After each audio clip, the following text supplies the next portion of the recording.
С мужем пока прокладывали там вот этот шланг, мы стояли по пояс в воде.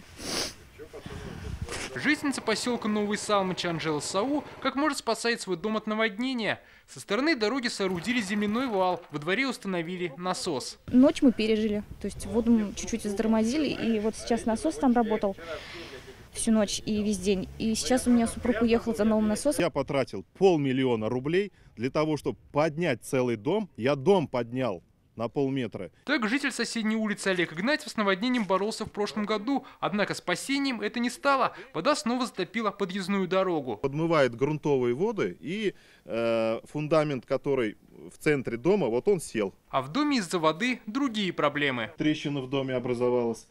Все двери покосились. Мы застрахованы. Я буду в страховую обращаться. В этом поселке, что находится на частных землях, около 1000 домов. Местность холмистая, и проблемы с подтоплением у всех, кто находится в низине. Чего бы ни коснись, какой бы проблемы, мы не знаем, нам не к кому обратиться, потому что нас футболит и Вестичинский район, администрация, ну и, естественно, а Казань, там мы к ним.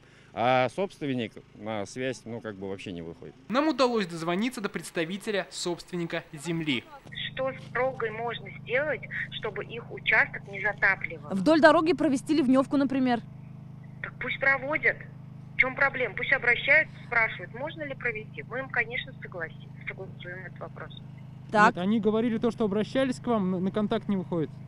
Администрация, ассоциации. Вот я же взяла трубку, Нет, отвечаю вам. И также, если ко мне обращаются, я также отвечаю. Решением проблем поселка готовы заняться в исполкоме Пестричинского района, но опять ждут обращения от собственника земли. Данные земли принадлежат частному лицу. В район обращение от собственника не поступало. Если такое обращение поступит, район готов рассмотреть варианты решения данных проблем. Большая вода сегодня пришла в поселок Егорьевского сельского поселения Лаишево. Здесь руководство территории в курсе проблемы, наняли технику и противостоят паводку. Территория, она под уклоном находится.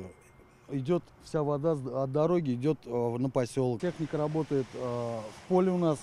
Отводим воду в Каибку. Все вроде как на сегодняшний день под контролем. Вода сегодня затопила улицы и огороды в селе Нижние Челны Нижнекамского района, а это уже деревня Куратун Апастовского района. В Казани с конца марта пришло более 100 обращений о подтоплении дворов и частных домов. Главная причина таких явлений, мы думаем, необдуманное действие частных застройщиков. Система водостоков в жилом массиве не оборудованных ливневой канализацией построена на водостоке по водоотводным канавам. Как ранее отмечали в правительстве республики, при негативном сценарии в зону подтопления могут попасть более 20 населенных пунктов.